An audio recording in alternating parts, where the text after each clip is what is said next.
Hola, soy el profesor Roberto y en este video te voy a explicar cómo hacer la integración por partes. Si esta integración por partes es el famosísimo un día vi una vaca sin cola vestida de uniforme. ¿Sale? Entonces les voy a enseñar a utilizar esta metodología para resolver integrales de este tipo. Sí, cuando tenemos dos funciones multiplicándose, vamos a poder separarla en estos términos, u y la derivada de v.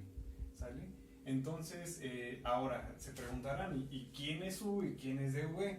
Hay una regla empírica para esto, para detectar a mi función u, que es la regla del hilate. Esta regla del hilate es el orden de prioridad en el que le vamos a dar para escoger a nuestra función u y distinguirla de la derivada de v. ¿Sale? Hilate son las siglas de función inversa, función logarítmica, función algebraica, trigonométrica y exponencial. ¿Sale? Entonces, siempre se le va a dar preferencia a una inversa sobre una algebraica, por ejemplo. Se le va a dar prioridad a una logarítmica sobre una trigonométrica y así sucesivamente. ¿Sí? Ya comprendieron esto del hilate. Entonces, a ver, aquí tenemos una función x, tenemos una función exponencial. Este tipo de función, que pues nada más está la x ahorita, es una función algebraica. Es una función polinómica de orden 1, o de grado 1 también es correcto. ¿Sí?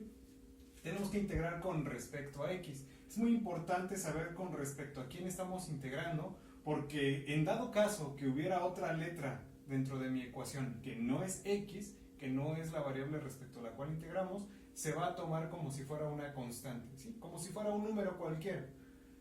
Ahorita resolvemos un ejercicio así para que vean a qué me refiero.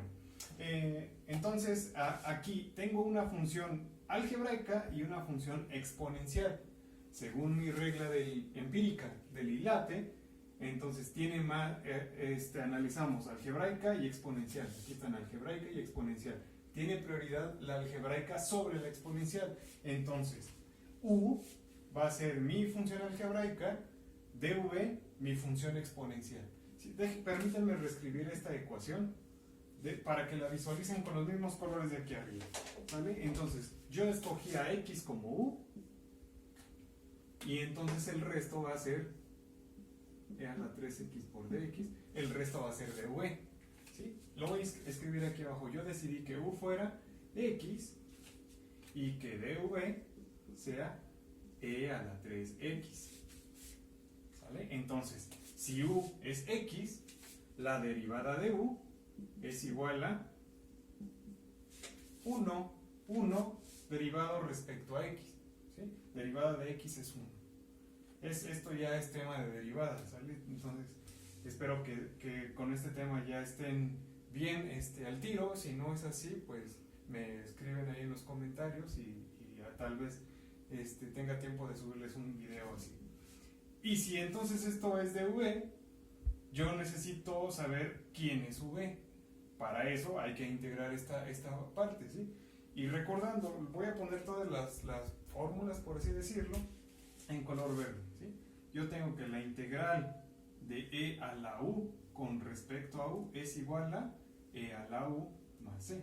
Ahorita no vamos a utilizar el más c nosotros dentro de estas pequeñas integrales, sino hasta el final de mi integral es que yo voy a agregar la constante de integración. Siempre que integramos es sin límites de integración, es importante agregar una constante porque el hecho de integrar es el proceso contrario a la derivación. Entonces la derivada de una constante es 0. Si nosotros una función la derivamos que contenga una constante, esa constante va a desaparecer y es la que estamos haciendo reaparecer. Sin embargo, cuando una integral no está definida, yo no sé el valor de esa constante. Por eso se deja así nada más. ¿Vale? Pero bueno, aquí todavía no lo voy a poner así. Entonces, para poder integrar e a la 3x, acuérdense que la integral de una función exponencial es la misma función exponencial, solamente que el requisito es que también esté derivada de u aquí. Si nosotros tenemos esta función e a la 3x para que se parezca a esto, entonces esta u vale 3x, du vale 3dx. ¿Sale? Entonces, para completar el diferencial yo necesito multiplicar por 3, pero si multiplico por 3 también tengo que dividir entre 3. Entonces, al final de cuentas, v me va a quedar igual a 1/3 de e a la 3x. ¿Vale? Así me queda la integral de esta función. Si necesitan que les explique con más detenimiento esta parte, cómo pasarla de aquí para acá, por qué está multiplicado por 1/3 y así, háganmelo saber en los comentarios, porque si no hago este video demasiado largo. ¿Sale? Entonces, pues ya simplemente aplicamos mi fórmula de integración por partes para modificar esta integral, separarla en estos dos términos. ¿Sale? Entonces, esto sería igual, si esto es u por derivada de v, pues es lo mismo que u multiplicado por v, que sería este por sería x por 1/3 de e a la 3x. Entonces, pues nada más por un acomodo correcto, bueno, no, vamos a ponerlo así. Sería u que multiplica a v. Ajá. Lo voy a poner así entre paréntesis porque es multiplicación, menos la integral de v multiplicado por du. V, que es 1/3 de e a la 3x, multiplicado por du, que du es dx. ¿Sí? Y entonces vean cómo aquí esta parte ya no tiene integral y esta integral es mucho más sencilla y ya es una integral directa. ¿Sí? Entonces, si nosotros resolvemos esta integral, voy a continuar aquí mi integral, esto pues es 1/3 de x por e a la 3x menos, el 1/3 puede salir de la integral y la integral de e a la 3x pues es otra vez esta integral de aquí, ¿sí? Mi resultado sería 1/3 de e a la 3x que multiplicado por este 1/3 me da 1/9. 1/9 de e a la 3x y ahora sí sumo mi constante de integración. ¿Sale? Aquí podríamos factorizar e a la 3x porque aparecen estos dos términos, pero el hecho de dejarla así no es incorrecto. ¿Sí? Entonces este sería mi resultado final de la integral de x por e a la 3x. ¿Sale? Integrado con respecto a x. Vamos a ver ahora este ejercicio, es la integral de x por coseno de bx. Esto lo vamos a integrar con respecto a x. ¿Sale? Vemos cómo ahora aquí tenemos el caso en que aparece una letra distinta a la variable con respecto a la que vamos a integrar. Cuando esto pasa, les comenté que estas letras, estas otras incógnitas que no son la variable con respecto a la cual estamos integrando, las vamos a considerar como constantes, como si fuera un número. Imagínense que ahí en lugar de esa letra b está un 3, un 5 o el número que más les guste, ¿sale? El dígito que más les guste. Entonces vamos a tratarla como si fuera un número. Bien, ahora yo detecto inmediatamente que x es una función, coseno es otra función, entonces tengo multiplicación de dos funciones, por lo que voy a poder aplicar esta regla de integración por partes. Ahora, ¿quién va a ser u y quién va a ser dv? Acuérdense, vamos a seguir la regla empírica del dilate y entonces yo determino que esta función x es una función polinómica de grado 1, las funciones polinómicas son algebraicas y esta función coseno pues es una función trigonométrica. ¿Sale? Según la regla del dilate, algebraica y trigonométrica tiene prioridad la algebraica, por lo tanto yo defino a u como mi función algebraica, que en este caso es x. Si u es x, pues la derivada de u es simplemente de x. Y el resto de mi ecuación va a ser derivada de v, ¿sí? Que en este caso sería coseno de bx por dx. Y entonces v sería la integral de esta función. ¿Vale? La integral del coseno es la integral del coseno es el seno. ¿Sí? Entonces, pero hay que completar diferencial aquí con esta b porque es coseno de x. ¿Sí? Entonces sería 1 sobre b por el seno de bx. Esta sería v. ¿Sí? Insisto, si tienen problemas con esta de la derivación me avisan en los comentarios y con gusto les preparo algún videíto o algo así.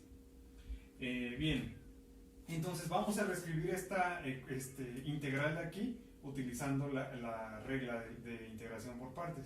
Entonces, como yo ya definí que esto es u por dv, es lo mismo que u multiplicado por v, que en este caso u es x, v es 1 sobre v por seno de bx. Aquí acuérdense que se están multiplicando, voy a poner unos paréntesis de multiplicación, menos la integral de v por derivada de u. V dijimos que es 1 sobre v por el seno de bx, y derivada de u es simplemente dx. ¿Vale? Entonces vean, ¿de qué me sirve aplicar esta integración por partes? Integrar esto es muy complicado porque pues no hay forma de hacer cambio de variable o algo que me quede más fácil de integrar esto, y esta integral es muchísimo más fácil de realizar que esta, porque aquí ya nos están multiplicando dos funciones distintas, simplemente es una constante multiplicada por una función trigonométrica, ¿sale? Entonces, esto lo voy a escribir aquí adelante, sería 1 sobre b por x por el seno de bx, que es esta parte de la multiplicación, solamente este 1 sobre b lo escribí antes, menos, entonces este 1 sobre b, como dijimos que es constante porque es una variable distinta respecto a la que estamos integrando, puede salir de la integral, ¿sí? 1 sobre b por la integral del seno de bx,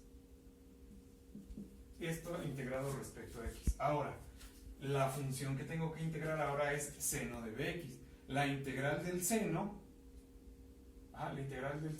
es el menos coseno, menos coseno. Entonces, menos coseno multiplicado por menos, al final me va a quedar positivo, ¿sí? 1 sobre, esto lo reescribo, esto de aquí abajo, perdón, de aquí arriba. Entonces dije que la integral del seno es el menos coseno, entonces menos por menos más, y para completar el diferencial hay que multiplicar por 1 sobre b, y ese 1 sobre b por 1 sobre b me va a dar 1 sobre b cuadrada, por el coseno de bx, y más mi constante de integración. Acuérdense que siempre que integramos hay que sumar una constante de integración, y entonces este sería el resultado de mi integral principal.